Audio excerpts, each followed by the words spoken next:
In this video, we're going to cover some recent international news that's not getting a lot of attention here in the United States because, well, the election is right around the corner, which is currently dominating the news cycle. Now, these events are significant, and we need to be watching them closely as they present some very serious threats to draw more nations into wars that may be expanding soon. Additionally, we will also cover some recent developments here in the United States that will impact our food supply chain and what you need to know. We'll also have another great giveaway, so let's go ahead and jump in.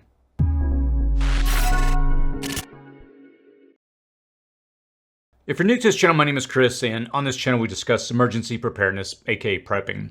Each week we try to break down the more significant threats that we all see in the headlines and their potential impact, even if we're far away from the conflict zone, to really help you make informed decisions about what and how you should prepare wherever you are. We also do our best to throw water on rumors, misinformation, and media hysteria that can sometimes be accepted as fact and pass as news. And my goal here is to really inform you while equipping you with practical preparedness information. And at the end of the video, I'm also going to update you on the homestead that I'm developing for the channel. So let's go ahead and jump into the news. North Korea. North Korea is poised to engage in war, not by crossing the 38th parallel to attack South Korea, but by deploying troops to Ukraine on behalf of Vladimir Putin. Now, reports indicate that North Korea has already sent 12,000 troops, including special forces, to support Russia's invasion, escalating military ties between Pyongyang and Moscow. And there's some speculation on the actual number. And now I should say that the high-end estimate is 12,000 and the low end is 3,000, but the only video confirmation has been a handful of soldiers. And the collective confirmation by numerous worldwide intelligence agencies was enough to prompt South Korea to summon the Russian ambassador, demanding an immediate withdrawal of North Korean troops and condemning the military operation between the two countries. Now, South Korea has also warned of a strong response if its core interests are threatened, while Russia defends its actions as compliant with international law. Now, in response to North Korea deploying troops to Ukraine, South Korea is considering increasing arms supplies and sending military and intelligence personnel. Now, concerns have emerged that Russia might provide advanced, possibly nuclear technology to North Korea in exchange for its support. And although North Korea and Russia deny the allegations, NATO and the U.S. officials are alarmed. This has heightened geopolitical tensions around Moscow and Pyongyang's military cooperation. And confirmed evidence shows North Korea troops in Russia with unverified videos of soldiers at a Russian base. Now, NATO has requested a briefing from South Korea on these developments. House Permanent Select Committee on Intelligence Chairman Mike Turner has requested a briefing from President Biden on the reported movement of North Korea troops into Russian territory and urged the administration to establish a red line concerning their use against Ukraine. Now, reports also suggest former members of China's People's Liberation Army are fighting for Russia in Ukraine as mercenaries, further complicating the situation. Now, these developments, including the presence of Chinese mercenaries and the potential involvement of countries like Cuba, Syria, and Kazakhstan, they really reflect broader recruitment efforts by Russia and underscore the escalating conflict. So, what are the ramifications of this? Well, there are plenty. A while back, North Korea signed a mutual agreement to support Russia and vice versa if either of the countries were invaded. And this is similar to NATO's Article 5, the cornerstone of the alliance's collective defense principle. Since then, Ukraine invaded Russia in the Kursk region, so we can assume this agreement is being activated. And make no mistake about it, we will see North Koreans on the ground in Ukraine, and the world knows this. There are a couple of responses we are likely to see from NATO and other partner nations, including South Korea. But first, we will surely see South Korean military and personnel support in Ukraine at the first sign of any physical North Korean troop presence or use. And we're likely going to see more NATO-aligned countries supplying more advanced weaponry and support personnel for that weaponry. We'll also likely see these same forces in adversary roles. Remember, the United States was originally involved in Vietnam in an advisory role. And anytime a nation's troops are on the ground, they are in harm's way and risk an expansion of the war. And just to be clear, I'm not particularly concerned with the tide of the conflict switching to Russia's favor with the addition of North Korean troops. The Korean People's Army is poorly trained on old equipment, they're malnourished, and they're not a very competent fighting force. But still, Putin has proven he doesn't really plan on using them in this way with his well-documented meat grinder approach of just simply throwing more and more bodies at the front lines. More concerning for me are the Chinese mercenaries in this fight. And the rest of the world will not distinguish between a mercenary and a regular army soldier, and nobody will believe that a Chinese citizen left China on their own accord and went and fought in another country for another country. Xi Jinping would never allow such a thing. This means that it is somewhat sanctioned by China and threatens to expand the conflict all the way to the South China Sea and perhaps beyond that. But the fact that the Chinese mercenary reported back that the war is unwinnable makes me think that these mercenaries were in an observational capacity and China will stay well out of the fight. But sadly, we'll have to wait until the bodies really start stacking up to really sort through those involved. Many countries are already pressing to support Ukraine with NATO forces, so we're very likely to see these countries drawn into the fight and at least deploy advisors to the combat regions. And Putin has already recruited from Syria, Chechnya, Sri Lanka, Nepal, India, Kyrgyzstan, and Tajikistan, so some say an appropriate counter-response is long overdue. And at the current rate of attrition, Ukraine would be hard-pressed to sustain a war effort solely with its people. It's possible that we could see many other countries with their soldiers or private citizens forward deployed in the Ukraine-Russian war before this year is out, and certainly by spring. There's also the secretive side of this. To what extent is Putin deal-making? Does this involve the exchange of nuclear materials, knowledge, or training with North Korea? That will not only put South Korea fully into this conflict, but it isn't likely to sit well with China either. They don't want their next-door neighbor to be nuclear-enabled. And China sees North Korea as both a valuable buffer against the United States and a source of regional instability due to its nuclear program, which complicates China's security interests. And while Russia supports North Korea's nuclear ambitions to counter the United States, China is more cautious, fearing it could strengthen U.S. alliances in East Asia and destabilize the region. Beijing may not take kindly to Moscow playing its cards. The major concerns are the promises that Putin is making to China, North Korea, and Iran for all this human and material support for his war effort. We also know that China is intently watching the world's response as Xi Jinping prepares for his own war for domination of the South China Sea. And we also know that high radiation levels have been detected coming out of Russia, and some facilities have been removed from their mothball status. Fortunately, the radiation detected so far has been attributed to the forest fires near Chernobyl. We also know that they have tried but failed to launch a missile as a show of strength and a warning to other countries. And Iran is desperate for a win against Israel, and North Korea will do just about anything to seem like a viable threat and demand concessions from the world. So this situation could go all sorts of sideways from here, and with the introduction of even more foreign troops in the fight. We'll continue to monitor this closely for any changes, so I would encourage you to subscribe to the channel if you want to be the first to know of any new developments. In the meantime, you have to consider the very real possibility that your country could have a more direct involvement in this war, and you should prepare accordingly. A wartime posture means economies will suffer, supply chains will be disrupted, and infrastructure maintenance will suffer as expert human assets are retooled to serve the war effort. So what do you think? Do you think the international community should respond to these developments? How and where do you see this conflict going next? Leave your thoughts in the comments section below. Israel. Israel has been eliminating the leadership of Iran's proxy armies as fast as they can be identified. And the number of surgical strikes increases, and they are all dealing massive blows to Hamas and Hezbollah. Now, attacks in Lebanon against Hezbollah have been so effective at eliminating leadership that we can't really rule out the possibility that maybe the Lebanese citizens have had enough of Iran's proxy armies and are providing information to Israeli intelligence. After Iran launched several hundred missiles at Israel a couple of weeks ago, Israel has made it clear that they intend to retaliate at a time and place of their choosing. Iran is backing away again, claiming they have sufficiently retaliated, but it seems to be more of a saving face and protecting yourself move than an actual successful counterattack. Israel specifically implied that they may target Iran's oil sector, with Kharg Island being an obvious target. Now, we warned about this in an earlier video here on the channel. This island has subsea infrastructure linking it to the mainland via pipes, and all of Iran's offshore loading platforms are just off the island. Now, Kharg Island is the primary export point for Iranian crude oil. Back in April, during a previous Iranian assault, Israel demonstrated its ability to take out any air defense system in the country so it could easily hit these targets. And if this were to happen, there is a potential for a severe oil crash. Israel's retaliation against Iran's oil infrastructure could spark a chain reaction, leading to global economic instability with significant price spikes.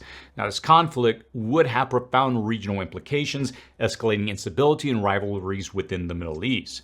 If it ever rises to this level, it also means that oil will easily rise to above $300 or more per barrel. Think about that for a moment. That would be difficult, to say the least, for economies around the world that obviously run on oil. And that's going to have a dramatic impact on the entire global economy and grind shipping and supply chains to a screeching halt. So while the world decries Israel's brutality and Iran's aggression, the geopolitical chess game intensifies. No country, no matter how much they drill their own resources, can afford to lose their complete dependency on this oil supply through the Strait of Hormuz, about 1/3 of all the global supply.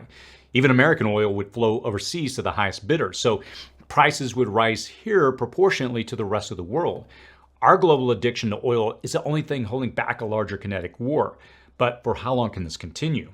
There's a good chance that when Israel feels it has successfully denigrated Iran's proxy armies and capabilities, the kinetic aspect of the war will decrease.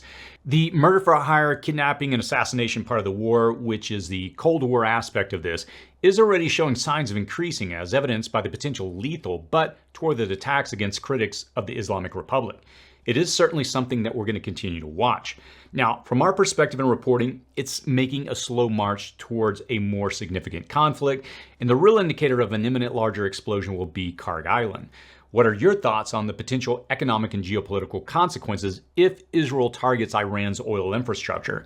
How do you see this affecting global oil prices and supply chains? Share your thoughts and your views in the comments section below. Giveaway. This week's winner is going to receive a military wool blanket. All you have to do to participate in this giveaway is just simply comment on this video, give it a thumbs up, and complete the giveaway form linked in the description section below. This information is only going to be accessible to our team, and what we'll do is we'll use a random selection tool, and we'll choose a winner from the entrance and reach out via the email that you provide on the submitted form. So congratulations to our last giveaway winner for the Essential Knots Kit with 48 knot tying instructional flashcards, Luis Ansari. We'll get that sent right away to you. Listeria. More than 600 varieties of frozen waffles and pancakes have been recalled due to possible Listeria contamination. Now, I'm not a big consumer of frozen waffles or pancakes, but I have to think that 600 varieties are every brand of frozen waffle and pancake out there. This comes after nearly 10 million pounds of meat were recalled also for Listeria. Chicken and very well-known brands available at your very well-known retailers and products ranging from tacos, chicken Alfredo, Cobb salad, and easy microwavable meals were all recalled due to possible contamination. Now, a few months ago, Boar's Head recalled all of its deli products after a Listeria outbreak linked it to liverwurst. And last month, the Boar's Head meat outbreak of Listeria resulted in another massive recall, 59 hospitalizations and 10 deaths. And in the wake of the recall, the company shut down its Virginia plant, and the rest of the plants are under investigation. Now, just this week, there's been a multi-state E. coli outbreak tied to McDonald's Quarter Pounders, and this outbreak has sickened 49 people and killed 1. Slivered onions are the most likely source of the bacteria, but they aren't completely sure. And it may be the meat patties. So what's going on? It's enough to make you wonder what's safe to eat. E. coli and Listeria are bacteria that can cause serious foodborne illnesses. E. coli symptoms, they typically appear within a day to up to 10 days after ingestion and can include severe stomach cramps, diarrhea, and vomiting. High-risk individuals, they may experience kidney damage or even death. And immediate medical attention is necessary if experiencing high fever, prolonged or bloody diarrhea, excessive vomiting, or signs of dehydration. And Listeria can contaminate food, soil, water, and decaying matter, surviving even in refrigeration and freezing conditions. It can be transmitted through contaminated food with symptoms ranging from mild to severe, including fever, muscle aches, and neurological issues. And the good news is that you can cook this out of food by heating it up to a high enough temperature or pasteurizing it, but we don't always cook our food to such a high temperature. Historically, there hasn't been a lot of numbers on foodborne illness outbreaks because we lacked knowledge about bacteria and germ theory, but I guarantee you thousands of people became sick from any single foodborne illness, and many of them died without modern medicines and treatments. The last large-scale historical outbreak was probably the typhoid outbreak of 1861, which was brought about by poor conditions and food handling in military encampments during the Civil War. Typhoid fever is a life-threatening bacterial infection that affects the intestinal tract and sometimes the bloodstream. It's caused by the Salmonella typhi bacteria, which is related to the bacteria that causes Salmonella food poisoning. Now, that outbreak is estimated to have killed 80,000 people. So don't take from this that I think there's going to be an outbreak of this and the thousands of people, especially with what we know about germs and bacteria and the active recalls, awareness, and testing. Also, don't think that I'm suggesting you raise your own cows and process them into lunch meat or even grow all the vegetables that you eat. I mean, that would be the ideal condition, but that's a lot more work than most of us are capable of. And I mentioned these outbreaks to point out the fragility of our food supply chain. It's highly interdependent on the same raw materials processed en masse as we see from all the frozen waffle brands currently being recalled. And the food supply is also really fragile and susceptible to failure at numerous spots along the way, from farming to processing to retailer to your table. And more importantly, it's crucial to understand that these outbreaks are likely to become more common rather than isolated incidents in the foreseeable future. So why is that? The mainstream media may not make this connection very clear, but we'll do that here. Here's the deal. Drought conditions have led numerous U.S. cities to issue alerts about low water levels and urge residents to reduce water usage as dry weather persists. Over 77% of the nation at the time of the recording of this video is abnormally dry, and with more severe drought categories increasing, prompting concerns about falling water levels, wildfire risk, and water quality. So droughts, they raise the level of E. coli and Listeria in certain environments. And during droughts, the lack of water can lead to the concentration of organic matter and nutrients in soils and water bodies. And when rain finally arrives, it can cause a sudden surge in the growth of these pathogens due to the increased availability of water-soluble nutrients. And this can lead to higher contamination levels in water sources, potentially affecting food safety and public health. The truth is that you can probably align some of these outbreaks to the extreme weather conditions of drought and deluge around the production areas of these raw food resources. And when the environmental conditions are right, these bacteria, they can explode. The solution to plug in as a prepper really goes back to your inventory of stored food. If you already have some of these recalled foods in your inventory, new recalls of them are not going to impact you.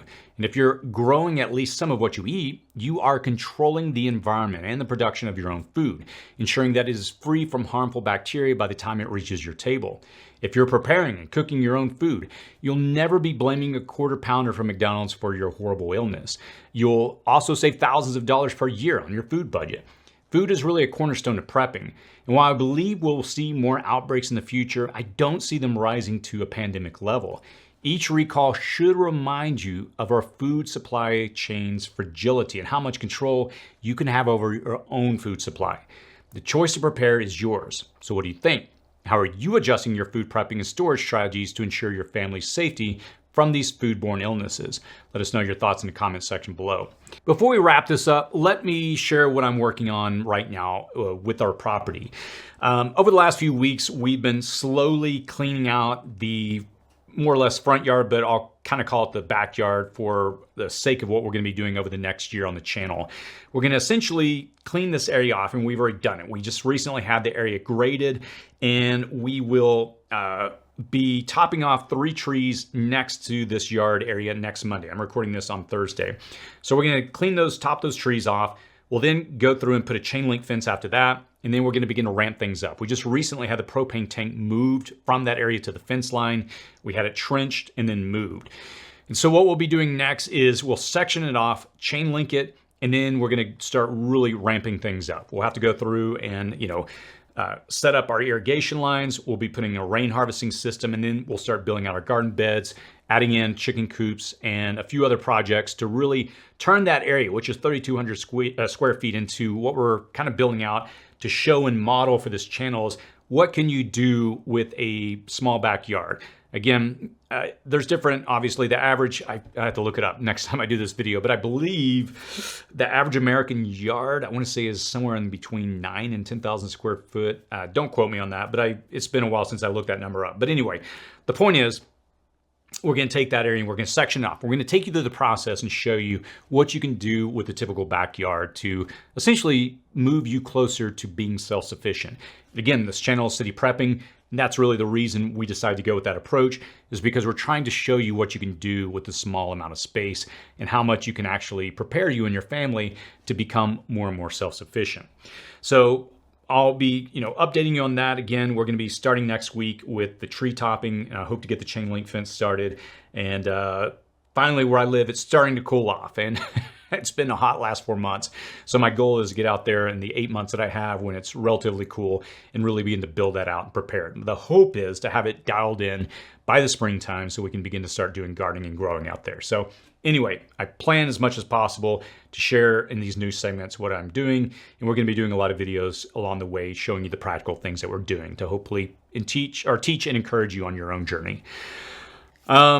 As I always try to do at the end of these videos, I try to leave with a word of encouragement. I know the news is kind of heavy. It always seems like there's so many things happening right now, and here's the deal. I know the elections, I'm recording this again on the 24th on a Thursday, and I know the elections are just about a week and a half out. They're just right around the corner. And I feel like we're in that phase of the election cycle where it's kind of getting into kind of the, I don't know, it's where it's getting super intense. And it's a bit overwhelming. And I'll be honest, I've just had to turn the news off talking about the election cycle at this point. It's just overwhelming. And I've got friends and family members asking, what do I think is going to happen, this and that. Here's the deal. I know it's weighing heavily on a lot of people's minds. And as I stated, a lot of friends and family are reaching out to me. And there's a lot riding on this upcoming election. We're seeing a deepening division within our country, and much of it is based on our differing opinions of what we individually believe America should ultimately look like. What direction should we go, and what are the values and principles that will define who we are as a nation? And yesterday I had a long conversation with a friend about this, and while we disagreed on some things, the guy's amazing. We've been friends for years. We can have these kind of conversations, and neither one of us, it doesn't get personal. We don't attack each other. We're not like that. Again, we just share our views. But what we did is we agreed on one thing. We both came to the conclusion in the discussion that, look, at the end of the day, how we treat each other, whether we love each other, that is ultimately what is the most important component. Our love for one another, our respect for one another. And this is why I find it so hard in politics, or why I find politics rather so problematic. It has increasingly become about division and tribalism instead of our collective desire to build our nation and to respect our neighbors.